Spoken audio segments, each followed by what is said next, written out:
Hi everyone, welcome to DTH decoding the Hindu. इस lecture में हम द हिंदू को डीपली डिकोड करते हैं। द हिंदू के छोटे बड़े सभी टॉपिक्स को हम बहुत डिटेल में कवर करते हैं। जहां से भी एग्जामिनेशन में क्वेश्चन आने की 0.1% पॉसिबिलिटी भी होती है, हम उस टॉपिक को भी बहुत डीपली कवर करते हैं सो दैट हमारा एक क्वेश्चन भी मिस ना हो। क्योंकि एक क्वेश्चन हमारे लिए एक साल की कॉस्ट लगा सकता है, एक साल खराब हो सकता है एक क्वेश्चन की वजह से। तो उस चीज़ को ध्यान में रखते हुए ये लेक्चर शुरू करेंगे। आज है 9 फरवरी।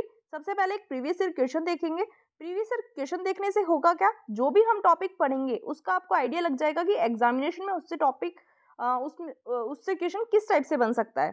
तो ये जो आज का क्वेश्चन है ये मॉनेटरी पॉलिसी कमेटी पे आया हुआ है 2017 में यूपीएससी में। आज हम एक टॉपिक करेंगे, आई थिंक फर्स्ट टॉपिक ही है, वो कवर करेंगे, उसी से आपको इसका आंसर आ जाएगा। क्वेश्चन देखते हैं। Which of the following statements is are correct regarding the monetary policy committee? 1. It decides the RBI's benchmark interest rates. 2nd, it is a 12-member body including the governor of RBI and is reconstituted every year. 3. It functions under the chairmanship of the Union Finance Minister. Select the correct answer using the code given below.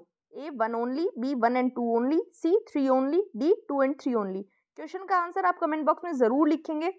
जितना ज़्यादा practice करेंगे उतना ज़्यादा चीज़ों को ज़्यादा समझ पाएंगे और आपके सबकॉन्शियस माइंड में चीज़ें लंबे समय तक रह जाएंगी। अगर क्वेश्चन का आंसर नहीं आता है तो मैं वीडियो के लास्ट में भी डिस्कस करूंगी। प्लस हम जो आज फर्स्ट आर्टिकल करने वाले हैं वो मॉनेटरी पॉलिसी कमेटी के बारे में ही है, उसके बारे में पढ़ेंगे। तो उसके बाद उस आर्टिकल के बाद आई एम श्योर कि ये क्वेश्चन आप अटेम्प्ट कर पाएंगे। अब हम एक क्योट देख लेते हैं जो हमारी मेंस आंसर राइटिंग में हेल्पफुल होगी हमें। The refugee crisis shows we can't be isolated from the world's geopolitical troubles। किसकी क्योट है ये? इमैनुअल मैक्रोन की। नोट डाउन करके आपको रख लेनी है, ये एसए में, एथिक्स में, जीएस पेपर्स में कहीं भी ये हेल्पफुल हो सकती है। अब न्यूज़ एनालिसिस की तरफ चलेंगे, बट उससे पहले रिक्वेस्ट करूंगी कि अगर वीडियो हेल्पफुल लगे तो वीडियो को लाइक ज़रूर कर देना और चैनल को सब्सक्राइब नहीं किया तो प्लीज़ चैनल को सब्सक्राइब कर लेना। फर्स्ट न्यूज़ एनालिसिस हमारे पास क्या है? आरबीआई ने लोन कॉस्ट को इंक्रीज कर दिया है सो दैट इन्फ्लेशन को टैकल किया जा सके। मॉनेटरी पॉलिसी कमेटी ने फाइनेंशियल ईयर 24 के क्वार्टर 1 में जो ग्रोथ का फोरकास्ट है वो 7.8% किया है कि इस रेट से हमारी ग्रोथ फाइनेंशियल ईयर 24 के फर्स्ट क्वार्टर में देखी जाएगी। तो इस आर्टिकल में हम दो चीज़ें पढ़ेंगे। एक तो पढ़ेंगे मॉनेटरी पॉलिसी कमेटी के बारे में, दूसरा हम पढ़ेंगे सीपीआई के बारे में, सीपीआई इन्फ्लेशन। क्योंकि जो एमपीसी होती है वो अपना फॉरकास्ट जो है वो सीपीआई इन्फ्लेशन के बेसिस पे करती है। तो ये दो चीज़ें पढ़ना हमारे लिए इंपॉर्टेंट हो जाता है। न्यूज़ मैंने आपको बता दी कि आरबीआई जो है वो अपना बेंचमार्क लेंडिंग रेट 25 बेसिस से बढ़ाने वाली है, 6.5% करने वाली है सो दैट इन्फ्लेशन को हैंडल किया जा सके। एमपीसी के बारे में पढ़ेंगे, मॉनेटरी पॉलिसी कमेटी। इसका ओरिजिन कहाँ से मिलता है हमें? सेंट्रल गवर्नमेंट जो है उसके पास अंडर आरबीआई एक्ट 1934 जिसको 2016 में अमेंड करके उसके अंदर एक सेक्शन डाला गया, सेक्शन 45ZB। उसके अंडर सेंट्रल गवर्नमेंट के पास ये पावर है कि वो एक 6 मेंबर की मॉनेटरी पॉलिसी कमेटी को कॉन्स्टिट्यूट करती है या कर सकती है। ऑब्जेक्टिव क्या होगा इस मॉनेटरी पॉलिसी कमेटी का? ये इसके ऑब्जेक्टिव्स भी इस एक्ट के सेक्शन 45ZB के अंदर लिखे गए हैं। क्या कहा गया है कि मॉनेटरी पॉलिसी कमेटी जो है वो पॉलिसी रेट को डिटरमाइन करेगी सो दैट जो हमारा इन्फ्लेशन टारगेट है हम उसको अचीव कर सकें। और ये डिसीजन जो होगा मॉनेटरी पॉलिसी कमेटी का ये बैंक के ऊपर बाइंडिंग होगा। कंपोजिशन की बात करें तो एमपीसी में 6 मेंबर्स होंगे जिनको सेंट्रल गवर्नमेंट अपॉइंट करेगी। आरबीआई के गवर्नर इसके एक्स ऑफिशियो चेयरपर्सन रहेंगे। डिप्यूटी गवर्नर जो होंगे वो मॉनेटरी पॉलिसी के चार्ज में होंगे। एक बैंक के ऑफिसर को भी सेंट्रल बोर्ड के द्वारा नॉमिनेट किया जाएगा और 3 पर्सन्स सेंट्रल गवर्नमेंट के द्वारा अपॉइंट किए जाएंगे। और ये जो कैटेगरी है अपॉइंटमेंट्स की जो सेंट्रल गवर्नमेंट करेगी, ये ऐसे लोग होंगे जिनके पास इकोनॉमिक्स, बैंकिंग या फाइनेंस या मॉनेटरी पॉलिसी की फील्ड में काफ़ी अच्छी एबिलिटी है, इंटीग्रिटी है या फिर नॉलेज और एक्सपीरियंस है। इन सभी चीज़ों को देखते हुए सेंट्रल गवर्नमेंट इन 3 पर्सन्स को अपॉइंट करेगी। मॉनेटरी पॉलिसी कमेटी के बारे में इतना ही है। आई होप आपको समझ आया है। क्वेश्चन को ज़रूर अटेम्प्ट करना जो मैंने लेक्चर के स्टार्टिंग में दिया है आज। अब हम पढ़ेंगे सीपीआई के बारे में, सीपीआई इन्फ्लेशन। सीपीआई मतलब consumer price index. Consumer price index का काम क्या होता है कि रिटेल बायर के पर्सपेक्टिव से प्राइसेस में क्या चेंज आ रहा है उसको मेज़र करना, और इसको रिलीज़ करता है NSO, national statistical office. CPI commodities के प्राइस में क्या डिफरेंस आ रहा है सर्विसेज में, उसको कैलकुलेट करता है।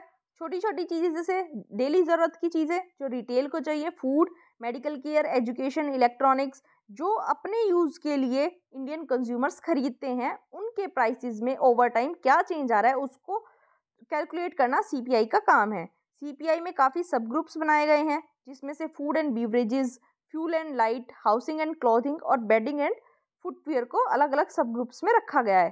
4 टाइप के CPI होते हैं, आपको ध्यान रखना है।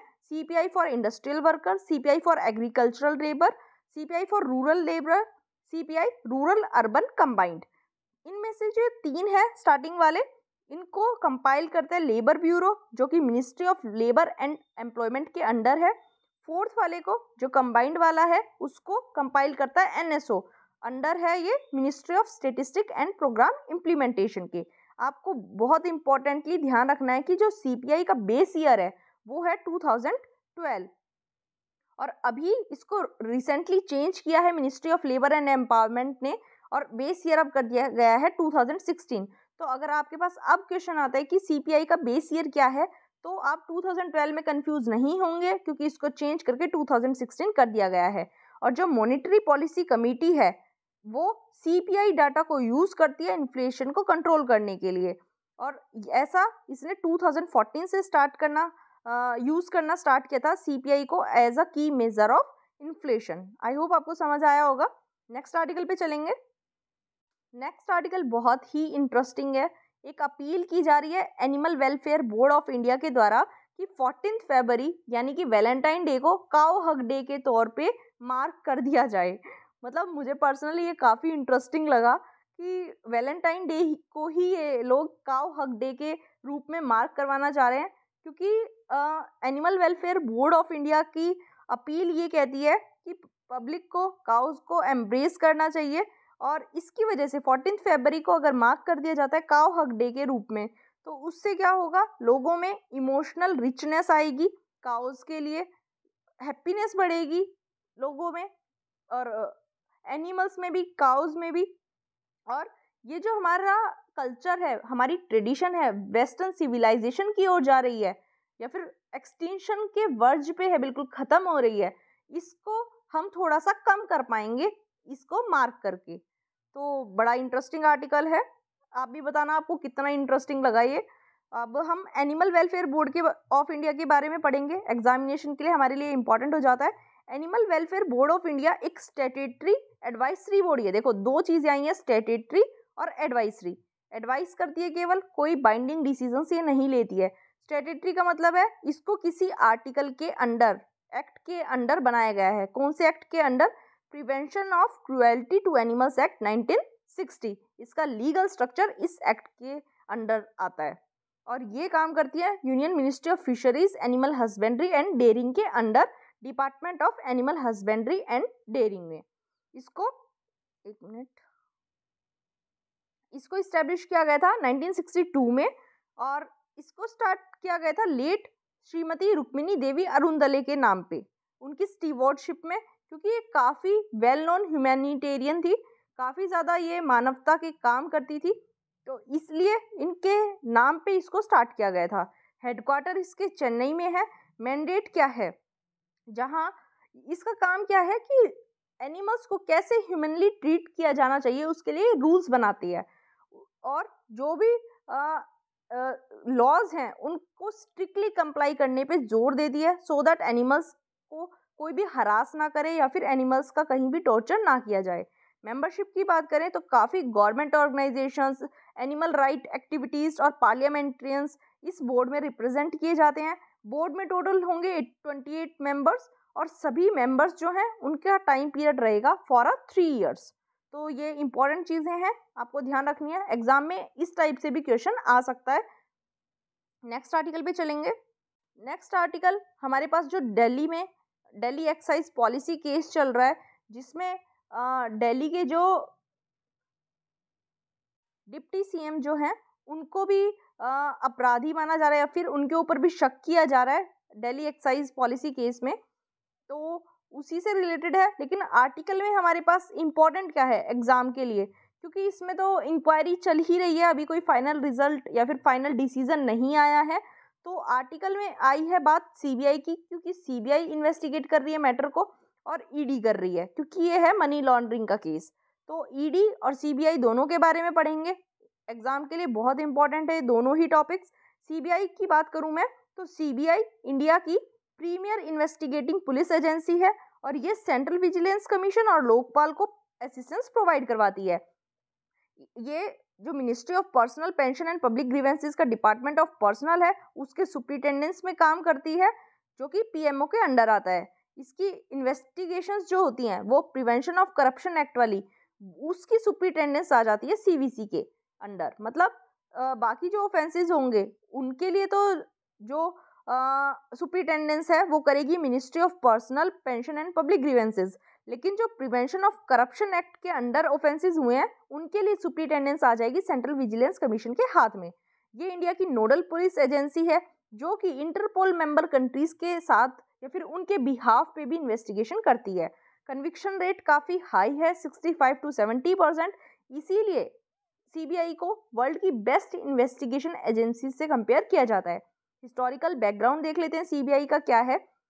वर्ल्ड वॉर 2 के टाइम पे एक स्पेशल पुलिस इस्टेब्लिशमेंट को 1941 में कॉन्स्टिट्यूट किया गया था in the department of war by British India, so that जो भी ऑफिसर्स हैं जिन पे ब्राइबरी के एलिगेशंस लगे हैं या फिर करप्शन में इन्वॉल्व पाए जा रहे हैं, उसके ऊपर इंक्वायरी ये लोग कर सकें।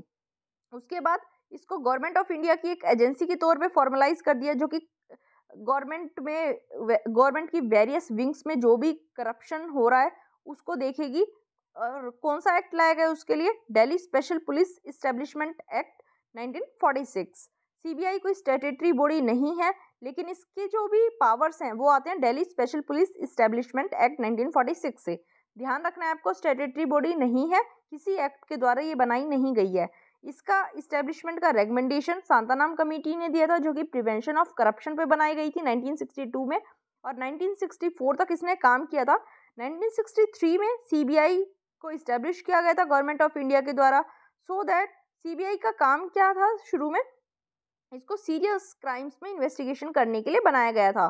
जो भी डिफेंस ऑफ इंडिया से रिलेटेड क्राइम्स है, जैसे हाई प्लेसेस में करप्शन है, कोई serious fraud, cheating, social crime या फिर ब्लैक मार्केटिंग या फिर कुछ भी ऐसा है जो इंटर स्टेट रेमिफिकेशन वगैरह से रिलेटेड है, वहाँ सीबीआई को इन्वेस्टिगेशन करने का काम दिया गया था। टाइम के साथ साथ सीबीआई ने कन्वेंशनल क्राइम्स में भी इन्वेस्टिगेशन करना स्टार्ट कर दिया, जैसे असैसिनेशंस या फिर किडनैपिंग, हाईजैकिंग या फिर जो एक्सट्रीमिस्ट क्राइम करते हैं उन सब में भी इसने काम करना, इन्वेस्टिगेशन करना स्टार्ट कर दिया था। सीबीआई किस टाइप के केसेस हैंडल करती है, सबसे पहले तो एंटी करप्शन केसेस को हैंडल करती है। जो भी पब्लिक ऑफिशियल्स हैं जिनके खिलाफ प्रिवेंशन ऑफ करप्शन एक्ट के अंडर कोई भी केस दर्ज हुआ है उसको इन्वेस्टिगेट करेगी। सेंट्रल गवर्नमेंट के एम्प्लॉयज़ भी इसके अंदर इंक्लूडेड हैं, पब्लिक सेक्टर अंडरटेकिंग्स या फिर कॉरपोरेशंस या फिर ऐसी बॉडीज़ जो कि गवर्नमेंट ऑफ इंडिया के द्वारा ओन की जाती हैं।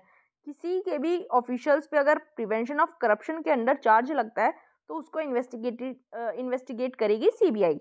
दूसरा काम क्या है, इकोनॉमिक क्राइम्स को देखती है। कोई भी मेजर फाइनेंशियल स्कैम हुआ है उसका इन्वेस्टिगेशन करेगी, इकोनॉमिक फ्रॉड का या फिर fake Indian currency, bank fraud, cyber crime, bank frauds, import export and foreign exchange violation, smuggling, antiques, किसी भी चीज़ की स्मगलिंग, इन सभी का में इन्वेस्टिगेशन का काम भी सीबीआई का है। कुछ स्पेशल क्राइम्स में भी इन्वेस्टिगेशन करती है जो कि आईपीसी के अंडर सीरियस और ऑर्गेनाइज्ड क्राइम की कैटेगरी में आते हैं। तो उसके लिए स्टेट गवर्नमेंट भी इनको रिक्वेस्ट कर सकती है इन्वेस्टिगेशन के लिए, या फिर सुप्रीम कोर्ट या हाई कोर्ट भी इनको ऑर्डर दे सकते हैं किसी पर्टिकुलर मैटर पे इन्वेस्टिगेशन करने के लिए, जैसे terrorism, bomb blast, kidnapping, crimes, mafia वगैरह जो करते हैं उनसे रिलेटेड। सुओ मोटो केसेस भी उठा सकती है, ये सबसे इंपॉर्टेंट लाइन है, आपको ध्यान रखना है। सीबीआई के पास पावर है कि सुओ मोटो केसेस भी ले सकती है, लेकिन केवल यूनियन टेरिटरीज में। आपको ध्यान रखना है, केवल यूनियन टेरिटरीज में अपने आप जाके कोई इन्वेस्टिगेशन कर सकती है। सेंट्रल गवर्नमेंट सीबीआई को ये पावर दे सकती है कि वो किसी स्टेट में इन्वेस्टिगेशन कर ले किसी क्राइम से रिलेटेड, लेकिन उसके लिए पहले उसको स्टेट गवर्नमेंट की कंसेंट लेनी पड़ेगी। सुप्रीम कोर्ट और हाई कोर्ट इस डिसीजन में थोड़ा सा पावर रखते हैं, और सुप्रीम कोर्ट और हाई कोर्ट अगर ये कह दे, ये सीबीआई को ऑर्डर दे दे कि उसको क्राइम को इन्वेस्टिगेट करना है कंट्री के किसी भी प्लेस पे, तो वहाँ सीबीआई को स्टेट से कंसेंट लेने की ज़रूरत नहीं है। सीबीआई के डायरेक्टर को कैसे अपॉइंट किया जाता है ये देखते हैं, काफ़ी इंपॉर्टेंट है। जो डायरेक्टर है सीबीआई के, उनको रिस्पॉन्सिबल वही रिस्पॉन्सिबल होते हैं इस ऑर्गेनाइजेशन की एडमिनिस्ट्रेशन के लिए। 2014 तक ऐसा होता था कि सीबीआई का डायरेक्टर जो होता था वो डीएसपीई एक्ट 1946 के बेसिस पर अपॉइंट किया जाता था, लेकिन 2003 में डीएसपीई एक्ट को रिवाइज किया गया सुप्रीम कोर्ट की रिकमेंडेशन पे, जो कि विनीत नारायण केस में आई थी। एक कमेटी जिसमें कि सीवीसी, होम मिनिस्ट्री के secretary, ministry of personal and public grievances, ये सभी मेंबर्स थे। उन्होंने सेंट्रल गवर्नमेंट को अपनी रिकमेंडेशन भेजी थी कि सीबीआई के डायरेक्टर को अपॉइंट कैसे किया जाए। तो 2014 में लोकपाल एक्ट ने ये प्रोवाइड करवाया कि एक कमेटी बनाई जाएगी, वो कमेटी सीबीआई के डायरेक्टर को अपॉइंट करेगी, और उस कमेटी को हेड करेंगे हमारे प्राइम मिनिस्टर। अदर मेंबर्स उसमें होंगे लीडर ऑफ अपोजिशन, या फिर लीडर ऑफ अपोजिशन अगर नहीं है तो leader of the single largest opposition party, और होंगे चीफ जस्टिस ऑफ इंडिया, और चीफ जस्टिस ऑफ इंडिया नहीं है तो अ सुप्रीम कोर्ट जज। होम मिनिस्ट्री क्या करेगी, कैसे ये लिस्ट बनाई जाएगी?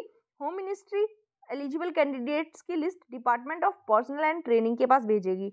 फिर department of personal and training एक फाइनल लिस्ट तैयार करेगा सीनियरिटी के बेसिस पे, इंटीग्रिटी, एक्सपीरियंस, और जो भी एंटी करप्शन केसेस है उसमें उसको हैंडल करने का कितना एक्सपीरियंस है, ये सभी चीज़ों को देखते हुए ये डीओपीटी एक फाइनल लिस्ट प्रिपेयर करेगी, फिर उसको कमेटी के पास भेजेगी। फिर डायरेक्टर ऑफ सीबीआई को 2 ईयर टेन्योर की सिक्योरिटी प्रोवाइड करवाई जाएगी बाय द सीवीसी एक्ट 2003। ये आपको ध्यान रखना है, यहाँ स्पेशल पुलिस इस्टेब्लिशमेंट एक्ट नहीं आता है। ये जो टेन्योर की सिक्योरिटी है ये प्रोवाइड करवाई जाएगी सीवीसी एक्ट 2003 के द्वारा। लेकिन नवंबर 2021 में हमारे प्रेसिडेंट ने 2 ऑर्डिनेंस प्रोमलगेट किए थे, जिसमें सेंटर के पास ये पावर आ गई, सेंटर को अलाउ कर दिया कि वो चाहे तो सीबीआई और ईडी इन दोनों के डायरेक्टर्स का टेन्योर जो है वो 2 साल से 5 साल तक बढ़ा सकती है। मतलब 2 साल तो पक्का है ही, उसके बाद 1-1 साल का एक्सटेंशन देके अप टू 5 ईयर्स तक उसको एक्सटेंड किया जा सकता है। डीएसपीई एक्ट में अमेंडमेंट्स किए गए। क्या अमेंडमेंट्स किए गए? इनिशियल अपॉइंटमेंट जो था वो कमेटी की रिकमेंडेशन पे होगा, और जो भी अपना रिकमेंडेशन देगा, जो भी मेंबर, उसको अपने रीजंस जो हैं वो रिकॉर्डिंग में देने हैं, और उसका tenure 1 year at a time के लिए एक्सटेंड किया जा सकता है। मैंने आपको बताया 2 ईयर का फिक्स टेन्योर है, लेकिन 5 साल तक बढ़ाया जा सकता है। अब ऐसे नहीं किया जाएगा 2 साल से सीधा 5 साल, 2 साल कंप्लीट होने पे 1 साल का एक बार में एक्सटेंशन दिया जाएगा। अगर आगे ज़रूरत पड़ती है तो वो 1 साल ख़त्म होने के बाद फिर से एक्सटेंशन दिया जाएगा, और इसके लिए 5 साल के बाद कोई भी एक्सटेंशन नहीं दिया जा सकता है, चाहे कोई भी कंडीशन हो। मतलब इन टोटल 5 साल से ऊपर इनकी ड्यूटी नहीं जाएगी। आई होप आपको समझ आया होगा। अब देखेंगे ईडी के बारे में। ईडी भी बहुत इंपॉर्टेंट टॉपिक हो जाता है हमारे एग्जामिनेशन के लिए। जो डायरेक्टरेट ऑफ एनफोर्समेंट यानी ईडी है, ये एक मल्टी डिसिप्लिनरी ऑर्गेनाइजेशन है, जिसका काम क्या है कि जो भी मनी लॉन्ड्रिंग की ऑफेंसेस के केसेस हैं उनकी इन्वेस्टिगेशन करना, और फॉरेन एक्सचेंज लॉज का कहीं वायलेशन हुआ है उसको इन्वेस्टिगेट करना। ये department of revenue under ministry of finance काम करती है। ये एक हमारी कंट्री की फाइनेंशियल इन्वेस्टिगेशन एजेंसी है। ईडी जो है वो हमारे कॉन्स्टिट्यूशन और हमारे लॉज के साथ स्ट्रिक्टली कंप्लाई होकर काम करती है। जेनेसिस इसका देखिए कहाँ से शुरुआत हुई इसकी, तो ओरिजिन इसका आता है 1 मई 1956 में, जब एक एनफोर्समेंट यूनिट को डिपार्टमेंट ऑफ इकोनॉमिक अफेयर्स के अंडर सेटअप किया गया था, सो दैट वो फेरा के अंडर, फेरा क्या था, फॉरेन एक्सचेंज रेगुलेशन एक्ट 1947 के अंडर जो भी एक्सचेंज कंट्रोल लॉज की वायलेशन होती है उसको हैंडल कर सके, उसके लिए इस एनफोर्समेंट यूनिट को बनाया गया था। हेडक्वार्टर इसका दिया गया था दिल्ली में, और इसको हेड करते एक डायरेक्टर ऑफ एनफोर्समेंट। 2 ब्रांचेस हैं थी इसकी, बॉम्बे और कलकत्ता में। 1957 में इस यूनिट का नाम चेंज करके एनफोर्समेंट डायरेक्टरेट कर दिया गया, और एक ब्रांच और ओपन कर दी गई मद्रास में, जो कि अब चेन्नई है। 1960 में जो एडमिनिस्ट्रेटिव कंट्रोल था इस डायरेक्टरेट का, वो डिपार्टमेंट ऑफ इकोनॉमिक अफेयर से ट्रांसफ़र करके डिपार्टमेंट ऑफ रेवेन्यू के पास ट्रांसफ़र कर दिया गया था। और जैसे जैसे टाइम आगे बढ़ा तो फेरा 1947 रिपील हो गया, जिसको फेरा 1973 ने रिप्लेस किया। उसके साथ साथ फेरा 73 जो है, जो एक रेगुलेटरी लॉ था, इसको भी रिपील किया गया और इसकी जगह आ गया था फेमा 1999, जो कि प्लेस में आया था। इसने काम करना शुरू किया था 1 जून 2000 से। उसके बाद international anti money laundering regime के साथ ट्यूनिंग में आते हुए 2002 में prevention of money laundering act भी इनेक्ट किया गया है हमारी कंट्री में। और ईडी को ये इसका काम भी सौंप दिया कि इस एक्ट के अंडर जो भी केसेस आएंगे उसकी एनफोर्समेंट का काम ईडी का होगा। अब ईडी के स्ट्रक्चर के बारे में पढ़ लेते हैं। ईडी में कौन कौन मेंबर्स होंगे। तो जो डायरेक्टरेट होंगे एनफोर्समेंट के, सबसे पहले इसका हेडक्वार्टर न्यू दिल्ली में है, इसको हेड करेंगे डायरेक्टर ऑफ एनफोर्समेंट। 5 इसके रीजनल ऑफिसेज हैं मुंबई, चेन्नई, चंडीगढ़, कोलकाता और दिल्ली में, जिनको special directors of enforcement head करेंगे। डायरेक्टरेट के 10 जोनल ऑफिसेज होंगे, जिनको डिप्टी डायरेक्टर हेड करेंगे। 11 सब जोनल ऑफिसेज होंगे, जो कि असिस्टेंट डायरेक्टर के द्वारा हेड किए जाएंगे। रिक्रूटमेंट कैसे होगी इनकी, बाकी अदर इन्वेस्टिगेशन एजेंसीज जो हैं वहीं से डायरेक्टली ड्राइंग ऑफिसर्स को इसके अंदर रिक्रूट किया जाएगा। इसमें IRS ऑफिसर्स होंगे, IPS, IAS, जैसे कि income tax officer, excise officer, customs officer, police, ये सभी इसके अंदर हो सकते हैं। टेन्योर की बात करें तो मैंने आपको अभी बताया CBI वाले आर्टिकल में कि CBI और ED का जो टेन्योर है वो वैसे तो 2 ईयर्स का था, लेकिन उसको नवंबर 2021 में प्रेसिडेंट ने प्रोमलगेट करके 2 ऑर्डिनेंसेस को सेंटर को पावर दे दी कि वो अप टू 5 ईयर्स तक इनका टेन्योर रख सकती है। Delhi special police establishment act 1946 ED के लिए और CVC एक्ट CV कमिश्नर्स के लिए, इसको अमेंड किया गया और गवर्नमेंट को ये पावर दी गई कि ये जो 2 चीफ हैं ये अपनी 2 ईयर की टर्म को जब कंप्लीट कर लें तो उन्हें 1 साल का एक्सटेंशन एक बार में दिया जा सकता है। ये मैंने आपको बता दिया था, 2 ईयर का फिक्स टेन्योर है, 3 एनुअल एक्सटेंशंस दी जा सकती हैं, लेकिन टोटल 5 ईयर्स कंप्लीट हो जाएंगे, उसके बाद कोई इनको एक्सटेंशन नहीं दी जाएगी। आई होप समझ में आया होगा, बहुत डिटेल में बहुत अच्छे से मैंने बताया है। कोई डाउट हो तो कमेंट बॉक्स में मुझे बता देना। नेक्स्ट आर्टिकल पे चलते हैं। नेक्स्ट आर्टिकल हमारे पास क्या है, ये बोला गया है कि कॉन्स्टिट्यूशन जो है वो नॉमिनेटेड मेंबर्स को राइट टू वोट नहीं देता। सुप्रीम कोर्ट ने बोला है ऐसा। इशू समझते हैं क्या है कि सुप्रीम कोर्ट ने वेडनेसडे को बोला कि कॉन्स्टिट्यूशन जो है वो म्यूनिसिपैलिटी के नॉमिनेटेड मेंबर्स को मीटिंग्स में राइट टू वोट नहीं प्रोवाइड करवाता है।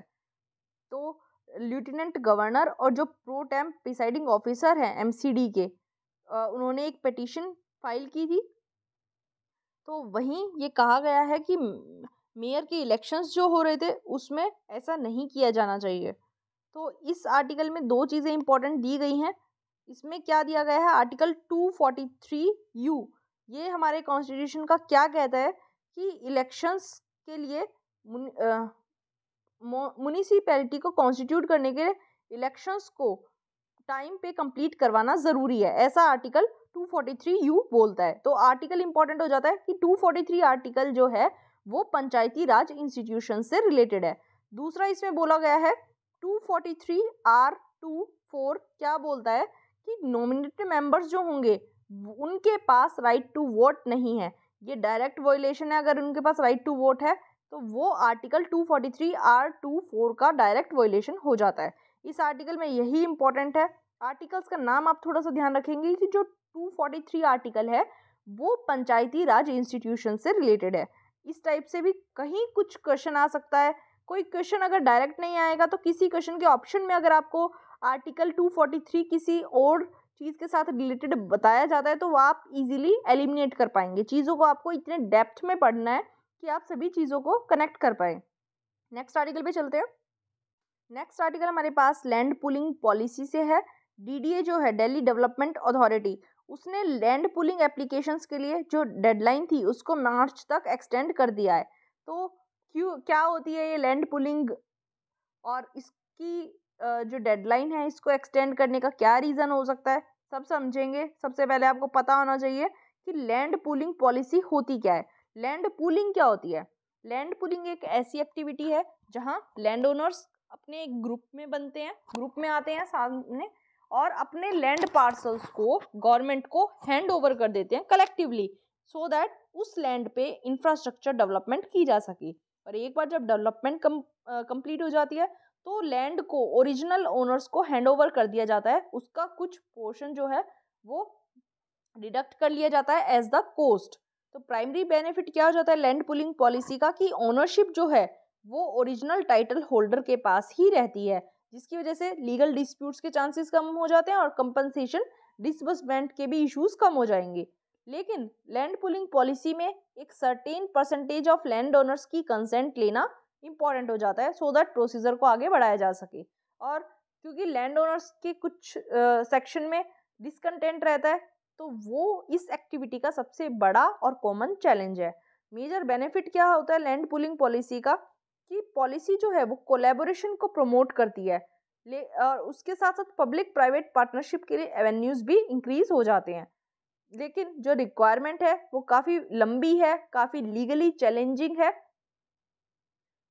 दिल्ली के मॉडल की बात करें, दिल्ली ने लैंड पुलिंग में क्या काम किया है, तो एक सस्टेनेबल अर्बनाइजेशन का मोटिव रखते हुए लैंड पुलिंग पॉलिसीज को स्टार्ट किया गया।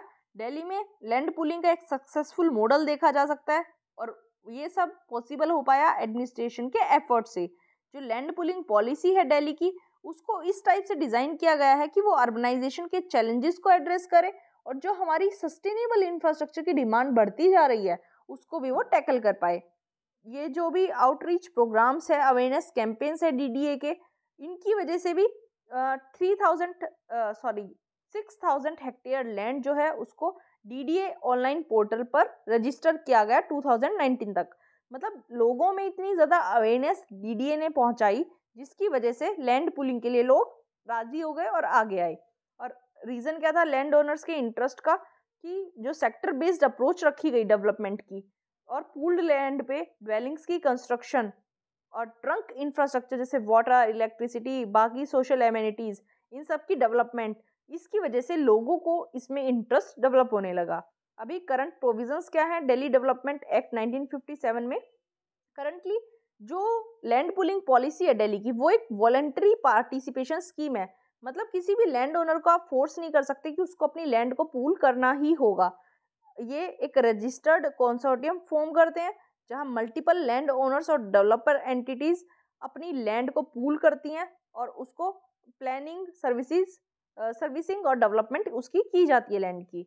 अब कुछ अमेंडमेंट्स प्रपोज किए गए हैं इस एक्ट में। क्या कहा गया है कि एक मिनिमम थ्रेशहोल्ड अगर आ जाता है, अगर मिनिमम कुछ परसेंटेज रखा जाएगा थ्रेशहोल्ड, और उतने लैंड ओनर्स अगर तैयार हो जाते हैं तो उसके बाद इसको मैंडेटरी कर देना चाहिए। मतलब इन्होंने टारगेट रखा 70% का, कि अगर 70% लैंड ओनर्स लैंड पूलिंग के लिए तैयार हो जाते हैं, तो बाकी 30% अगर नहीं भी मान रहे हैं तो भी गवर्नमेंट को फ़र्क नहीं पड़ेगा, गवर्नमेंट अपनी डेवलपमेंट के साथ आगे बढ़ सकती है। ऐसा चेंज करने का, ऐसा अमेंडमेंट करने का प्रपोजल दिया गया है। और अभी 70% का मानना ज़रूरी है किसी भी डेवलपर एरिया में, मैंने आपको बताया। तो अगर कहीं भी 70% लोग तैयार हो जाते हैं डेवलपेबल एरिया वाले अपनी लैंड पूलिंग के लिए, और उनकी लैंड जो है वो कॉन्टिगस है। मतलब लैंड कॉन्टिगस का मतलब क्या है कि सभी की लैंड जैसे लगातार लगी हुई है। ऐसा नहीं है कि एक लैंड यहाँ है एक यहाँ है, ऐसे नहीं हो, कॉन्टिन्यूस हो लेन में, और वो डेवलपेबल एरिया हो, मतलब उसको डेवलप करने की ज़रूरत हो, डेवलप किया जा सकता हो। तो ऐसी लैंड को डेवलप करने के लिए अगर 70% लोग तैयार हो जाते हैं तो बाकी 30% को पूछने की ज़रूरत नहीं होगी। दूसरी कंडीशन क्या है, एक तो कॉन्टिन्यूस हो, दूसरा उस लैंड के एक साइड मिनिमम 30 मीटर्स चौड़ी रोड होनी चाहिए एक साइड। इस टाइप की लैंड अगर पूलिंग के लिए आती है तो वहाँ बाकी 30% लोगों की परमिशन की ज़रूरत नहीं पड़ेगी। 16 प्रायोरिटी सेक्टर्स जिनमें 100 एकर्स के एरियाज थे, उनको नॉर्थ और नॉर्थ वेस्ट दिल्ली में डेवलप किया गया। एक बात ध्यान देने की है कि अगर सेंटर जो है वो चाहे तो लैंड पूलिंग को मैंडेटरी डिक्लेयर कर सकती है। अगर 70% लोग भी नहीं मान रहे हैं तो डेवलपमेंट अगर करनी है सेंटर को, तो सेंटर ऐसा डिसीजन ले सकती है, जहां 70% लोगों की परमिशन की भी सेंटर को ज़रूरत नहीं होगी। तो लैंड पूलिंग जो है वो स्टेट्स काफ़ी इजीली, काफ़ी इंक्रीजिंगली अडॉप्ट कर रही हैं। दिल्ली को देखते हुए महाराष्ट्र, गुजरात, आंध्र प्रदेश और तमिलनाडु, राजस्थान, ये सभी स्टेट्स ने भी अपनी लैंड पूलिंग एक्ट को नोटिफाई किया है। इस एक्ट के अंडर जो लैंड ओनर्स हैं उनको जिनकी भी लैंड ली जाएगी उनको 45% डेवलप्ड लैंड दी जाएगी कंपनसेशन के तौर पे। और पहले ये जो थ्रेश होल्ड था उसको 25% रखा गया था, अब इंक्रीज करके 45% कर दिया गया है। और अमेंडेड प्रोविजंस के अकॉर्डेंस में ये जो कंसर्न सिविक बॉडी है इसको भी एक प्रोपोर्शनेट और डेवलप्ड पीस ऑफ लैंड दिया जाएगा। मतलब ओनर को एक developed piece of land, owner को अपनी जो उसकी खुद की लैंड है उसका 45% और अलग से एक डेवलप्ड पीस ऑफ लैंड दिया जाएगा।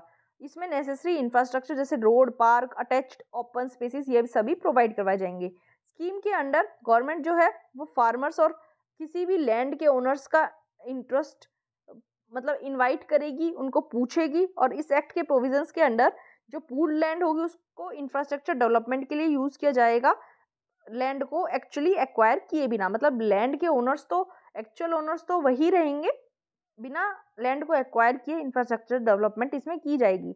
और जो अथॉरिटीज़ हैं वो एक फैसिलिटेटर की तौर पे काम करेंगी लैंड को डेवलप करने के लिए। राजस्थान में भी एक सक्सेसफुल लैंड पुलिंग मॉडल चल रहा है मुंबई और दिल्ली की तरह। आई होप आपको समझ आया होगा, इम्पॉर्टेंट है।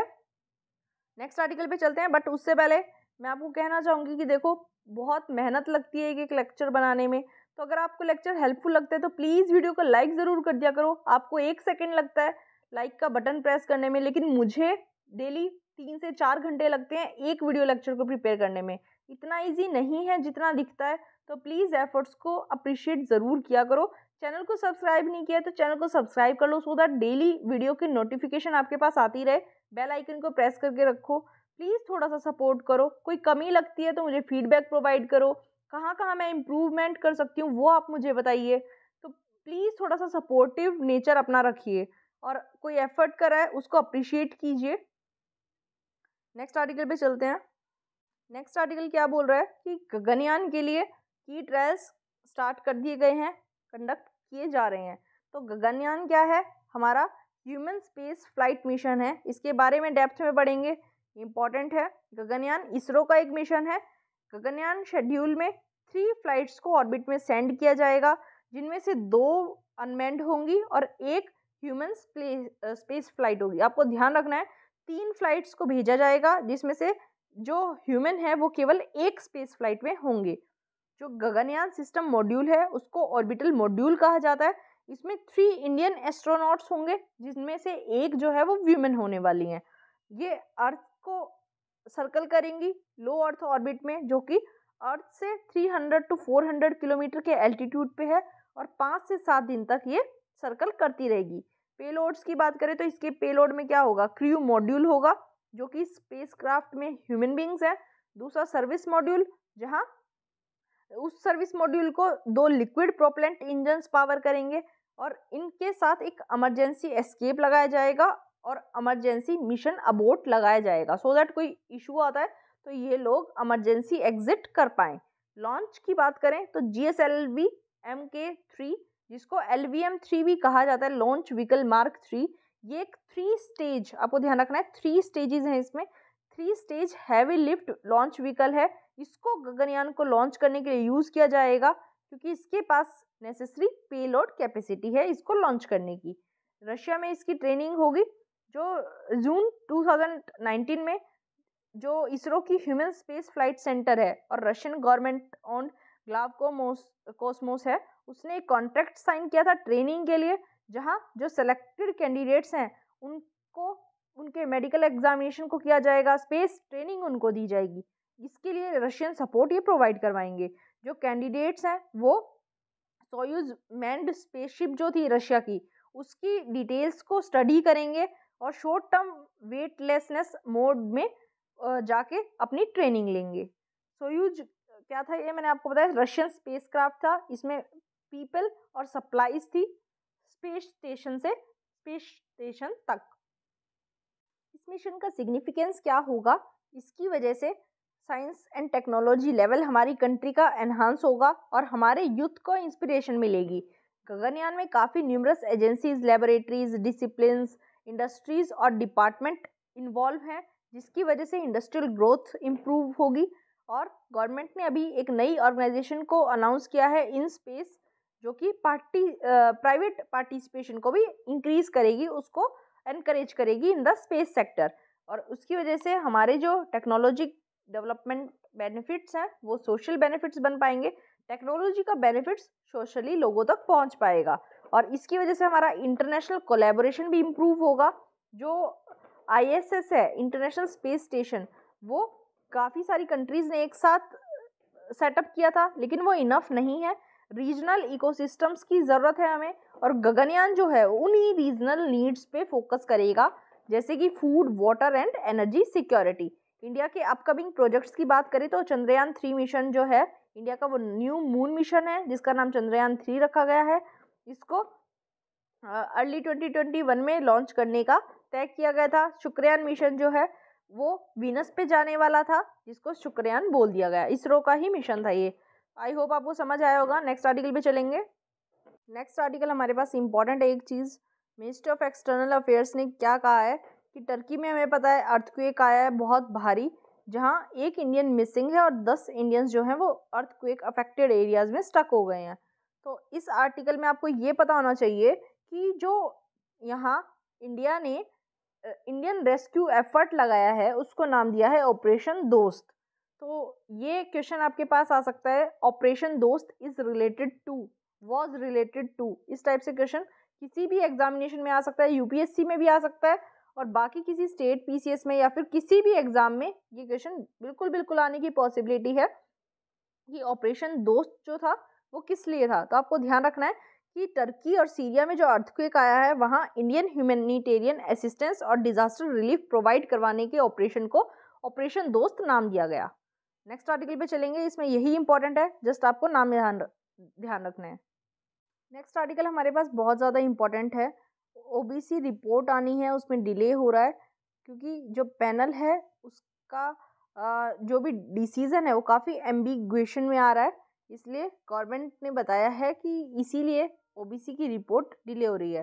तो यहाँ बताया गया है कि justice G Rohini lead commission बनाया गया था 2017 में कि ओबीसी कास्ट में कौन कौन सी ऐसी कास्ट डोमिनेटेड रिजर्वेशंस हैं उनको फाइंड आउट करना है। मतलब कौन सी, ओबीसी में काफ़ी सारी कास्ट इंक्लूडेड हैं, अब एक कास्ट तो है नहीं, तो कौन सी कास्ट ऐसी हैं जो रिजर्वेशंस में डोमिनेट करती हैं, ये फाइंड आउट करने का काम इस कमीशन का दिया गया था।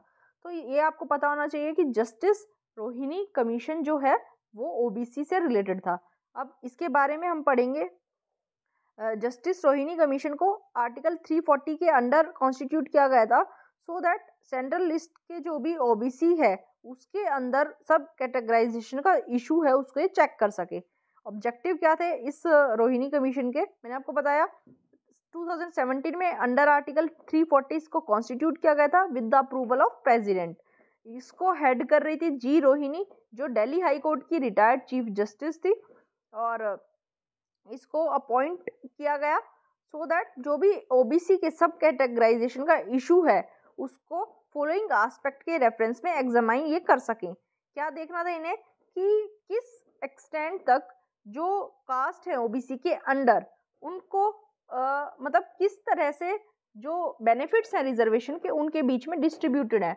मतलब काफ़ी सारी कास्ट हैं ओबीसी के अंडर भी, तो उनके अंदर क्या इक्विटेबल डिस्ट्रीब्यूशन है बेनिफिट्स का या नहीं है, और अगर इनइक्विटेबल डिस्ट्रीब्यूशन है तो कितना इनइक्विटेबल है, ये सब इनको चेक करना था।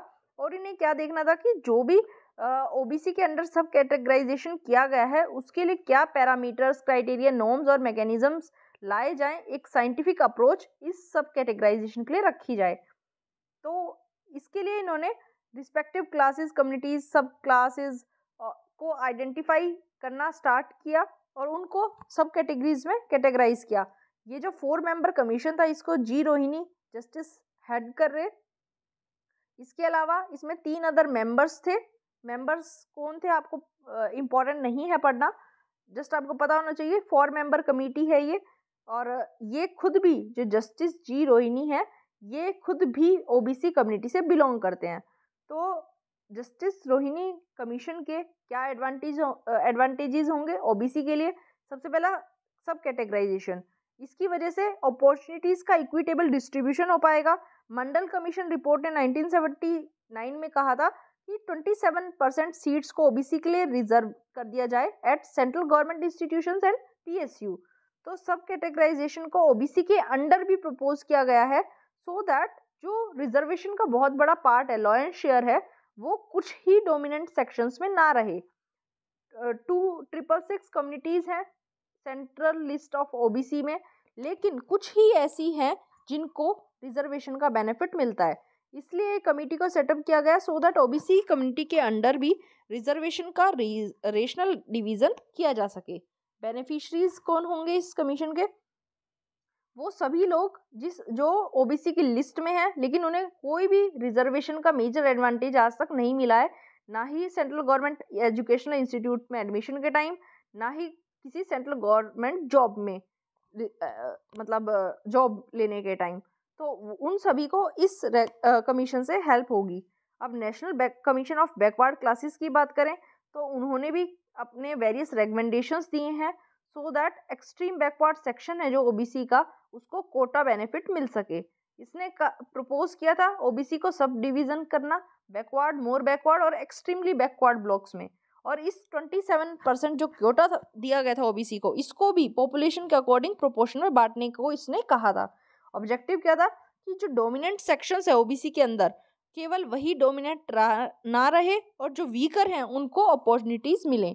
2015 में इस एनसीबीसी ने ये प्रपोज किया था कि अगर कोई पर्सन ओबीसी में बिलोंग करता है और उसकी फैमिली इनकम एनुअली 15 लाख से ज़्यादा है तो उसको मिनिमम सीलिंग के तौर पे कंसिडर करना चाहिए फॉर ओबीसी।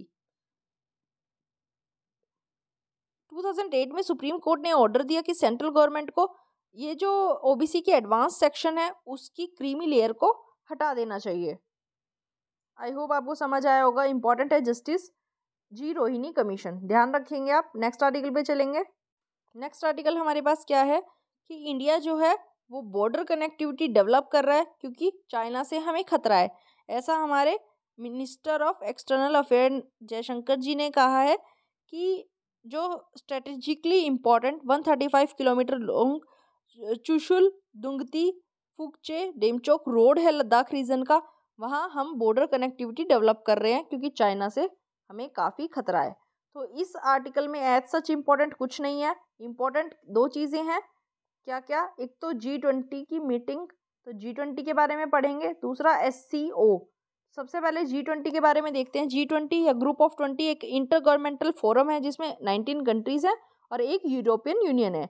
G20 में वर्ल्ड की लार्जेस्ट इकोनॉमीज आती हैं जिसमें इंडस्ट्रियलाइज्ड और डेवलपिंग नेशन दोनों आ जाते हैं, और world total gross world GDP का 90% G20 कंपोज करती है। टोटल वर्ल्ड के इंटरनेशनल ट्रेड का 75 to 80% और ग्लोबल पॉपुलेशन का 2/3 और वर्ल्ड का लैंड एरिया रफली हाफ ये कवर करती है। G20 को 1999 में फाउंड किया गया था जब वर्ल्ड में सीवियर इकोनॉमिक क्राइसिस चल रहा था। 2008 से एटलीस्ट एक बार साल में ये लोग मिलते हैं, समिट्स करते हैं जहाँ हर गवर्नमेंट का कोई ना कोई मेंबर आता है, मेंबर हेड आता है, finance minister, foreign minister, high ranking officials, इन सभी की मीटिंग साल में एटलीस्ट एक बार होती है। और यूरोपियन यूनियन को यूरोपियन कमीशन या यूरोपियन सेंट्रल बैंक के द्वारा रिप्रेजेंट किया जाता है। शेयर रोटेशन की बात करें तो G20 लीडर्स की जो मीटिंग है एक साल में एक बार होती है। तो सभी मेंबर्स एक्सेप्ट यूरोपियन यूनियन को 5 ग्रुपिंग्स में डिवाइड किया गया है। मतलब सभी को एक एक ग्रुपिंग असाइन की गई है और सभी कंट्रीज किसी भी ग्रुप की वो G20 की प्रेसिडेंसी ले सकती है जब उनके ग्रुप की बारी आए। तो स्टेट्स जो हैं वो रेलिवेंट ग्रुप में नेगोशिएट करती हैं आपस में ही और अगला G20 प्रेसिडेंट सेलेक्ट करती हैं। ऑर्गेनाइजेशन की बात करें तो G20 का कोई परमानेंट सेक्रेटेरिएट या स्टाफ नहीं है। जो इसकी चेयर है वो टेम्परेरी सेक्रेटेरिएट बनाई जाती है कुछ ड्यूरेशन के लिए, जहां इस ग्रुप की वर्किंग और इसकी मीटिंग्स हेल्ड की जाती हैं। 2023 और 24 समिट जो है वो इंडिया और ब्राज़ील के द्वारा होस्ट की जानी है। 20 मेंबर्स के साथ और कौन कौन हो सकता है? इंटरनेशनल फोरम्स के चीफ एग्जीक्यूटिव ऑफिसर्स हो सकते हैं या फिर किसी भी इंस्टीट्यूशंस के ऑफिसर्स इसमें पार्टिसिपेट कर सकते हैं। इसका एजेंडा क्या है? सबसे पहला फाइनेंशियल फोकस। इनिशियल G20 का एजेंडा था क्योंकि इसको जब वर्ल्ड में सीवियर क्राइसिस चल रहा था तब बनाया गया था। तो इसका मेन काम क्या था कि सॉवरेन डेट की सस्टेनेबिलिटी पे फोकस करना और ग्लोबल फाइनेंशियल स्टेबिलिटी को इम्प्रूव करना, एक इंक्लूसिव फॉर्मेट प्रोवाइड करवाना सो दैट जो लार्जेस्ट डेवलपिंग इकोनॉमिक्स है वो इक्वल पार्टनर्स बन पाए। और क्या काम था कि G20 समिट पार्टिसिपेंट्स जो हैं वो एक ग्लोबल इकोनॉमिक ग्रोथ साथ में मिलकर कर पाए, इंटरनेशनल ट्रेड को प्रमोट करें, फाइनेंशियल मार्केट रेगुलेशन वो लोग कर पाए, इंक्लूसिव ग्रोथ हो पाए, क्योंकि यूएन सस्टेनेबल डेवलपमेंट गोल्स और पेरिस क्लाइमेट एग्रीमेंट 2015 वाला जो था उसके अडॉप्शन के बाद ग्लोबल सिग्निफिकेंस के इश्यूज जो हैं उसको भी G20 के एजेंडा में ऐड कर दिया गया, जिसमें migration, digitalisation, employment, health care, economic empowerment of women, development aid, ये सभी इंक्लूडेड है। G20 एंड इंडिया की बात करें तो इंडिया का पार्टिसिपेशन G20 में तब से आता है जब से इंडिया एक मेजर डेवलपिंग इकोनॉमी बनने लगा है। तब से इंडिया का international economic and financial system की स्टेबिलिटी में एक वाइटल स्टेक देखा जा रहा है। इंडिया का एजेंडा जो है वो इसमें किस किस चीज़ से ड्राइव करता है, एक तो हमारी तरफ से क्या इसके गोल्स रहते हैं, एजेंडा रहता है कि फाइनेंशियल सिस्टम में एक ज़्यादा इंक्लूसिविटी लाई जाए, प्रोटेक्शनिस्ट टेंडेंसी कोई देश अगर करता है, अपने ट्रेड को बचाने की कोशिश करता है तो उसको अवॉइड किया जाए, और ग्रोथ प्रोस्पेक्ट डेवलपिंग कंट्रीज़ के किसी भी तरह सफ़र ना करे ये इंश्योर किया जाए। आई होप आपको समझ आया होगा G20 के बारे में। मेंबर्स आप लोग मुझे बताएंगे कि G20 के कौन कौन से हैं। मैंने एक शॉर्ट्स में एक शॉर्ट ट्रिक बताई है, mnemonic बताई है। अगर आपको G20 के मेंबर्स याद करने में इशू होता है तो आप उस शॉर्ट्स को ज़रूर देखें, आपको काफ़ी हेल्प होगी, ईजिली आप याद रख पाएंगे। अब SCO के बारे में हम पढ़ेंगे। SCO क्या है? SCO एक परमानेंट इंटरगवर्नमेंटल इंटरनेशनल ऑर्गेनाइजेशन है। ये एक यूरेशियन पॉलिटिकल, इकोनॉमिक और मिलिट्री ऑर्गेनाइजेशन है जिसका काम क्या है, इस रीजन में पीस, सिक्योरिटी और स्टेबिलिटी को मेंटेन करना। 2001 में इसको क्रिएट किया गया था, 2002 में इसका चार्टर साइन किया गया था और फोर्स में ये 2003 में आई थी। जेनेसिस की बात करें तो एससीओ की क्रिएशन से पहले 2001 तक कजाकिस्तान, चाइना, किर्गिस्तान, रशिया और ताजिकिस्तान शंघाई 5 के मेंबर्स थे।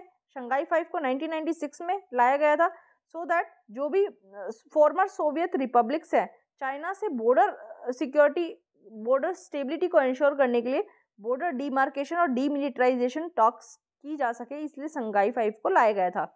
और इसके बाद जब 2001 में उज्बेकिस्तान इस ऑर्गेनाइजेशन में ऐड हुआ तो शंघाई 5 का नाम एससीओ रख दिया गया। इंडिया और पाकिस्तान 2017 में इसके मेंबर्स बने और फाइनल लास्ट में 17 सितंबर 2021 में ईरान भी इसका एक फुल टाइम मेंबर बन गया।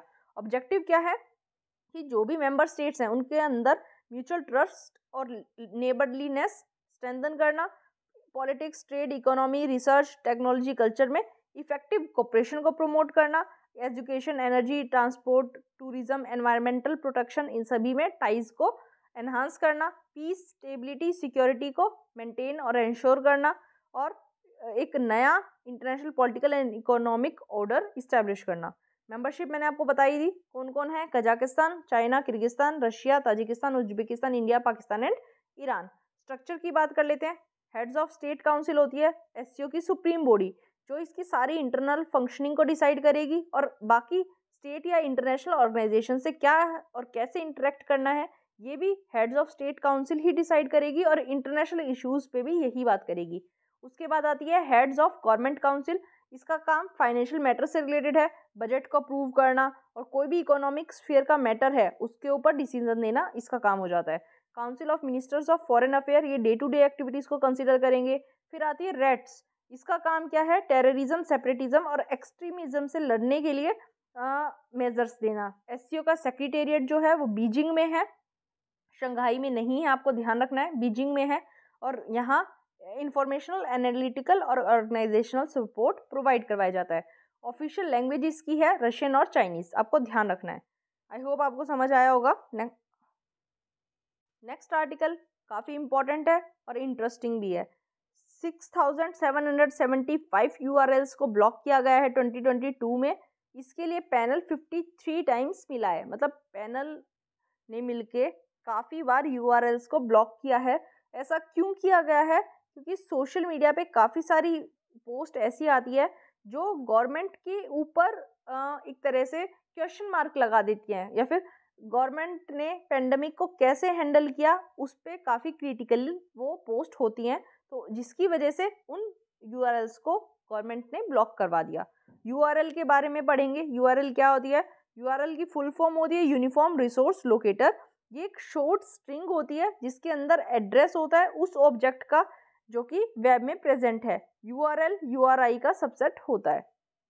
ये एक वेब रिसोर्स है जो कि कंप्यूटर नेटवर्क पे अपनी लोकेशन स्पेसिफाई करता है और एक मैकेनिज्म प्रोवाइड करवाता है कि किस टाइप से हम इंफॉर्मेशन निकाल सकते हैं।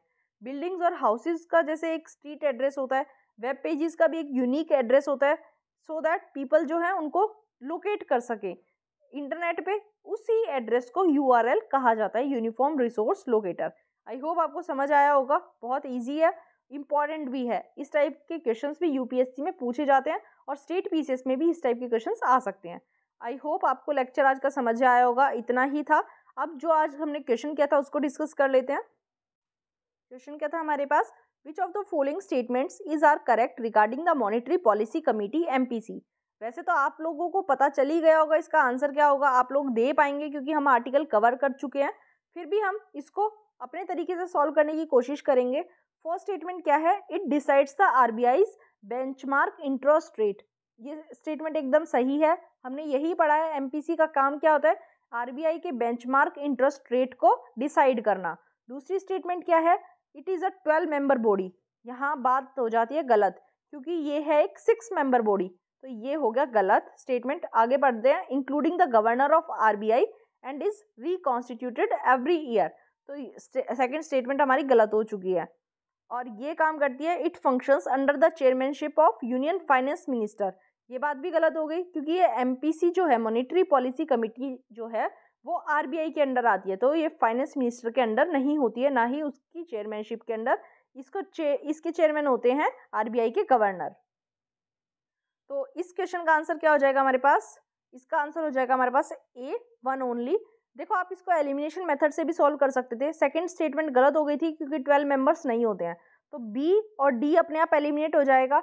और 1 और 3 में आपको अगर डाउट आता है तो आप थोड़ा सा दिमाग चलाएंगे कि MPC किस चीज़ के लिए कॉन्स्टिट्यूट की जाती है। वो RBI के टारगेट्स को डिसाइड करने के लिए, इसलिए आपको ईजिली आंसर मिल जाएगा ऑप्शन A। आई होप आपको आज का लेक्चर हेल्पफुल लगा है, इंटरेस्टिंग लगा है। अगर हेल्पफुल लगता है तो प्लीज़ वीडियो को लाइक ज़रूर कर दें। कोई क्वेरी है, कोई फीडबैक प्रोवाइड करवाना है तो कमेंट करके ज़रूर बताएं। और चैनल को सब्सक्राइब नहीं किया तो चैनल को भी सब्सक्राइब कर लें। अगर वीडियो हेल्पफुल लगता है, रियली में आपको लगता है कि किसी की हेल्प कर सकता है, तो वीडियो को शेयर भी कर दें। Thank you so much.